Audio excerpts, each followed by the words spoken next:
Diyot na tigpasan ang manyak na ko nga silingan, ay ang babayng naibgan gihikap yod niya sa dughan. Wa niya nahibawan sa amahan siya nakitaan.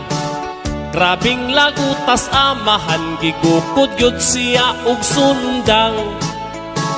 Wa pa na kuntinto silingan na ko nga maldito, ay gusto pang hikapon katong ubos sa iyang puson.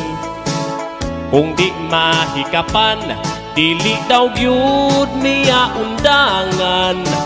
Nagtulog yun iyang laway sa babaeng iyang naibgan. Undo maayo pa na lang ipalupit ra na sa pultahan, aron maimpas ang tanan.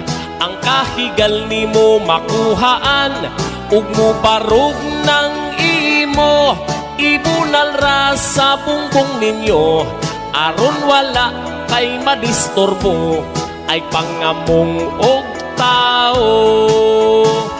Ang kahigal niya dako kaayong nga problema.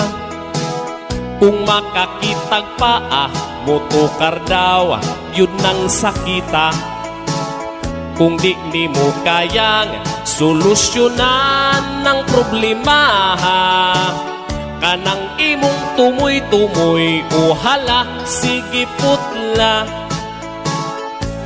Undo maayo pa na lang ipalupit ra na sa pultahan, aron maimpas ang tanan. Ang kahigal nimo makuhaan, ug mo barog ng imo ibunal ra sa bungbong ninyo, aron wala kay madisturbo ay pangamong og tawo.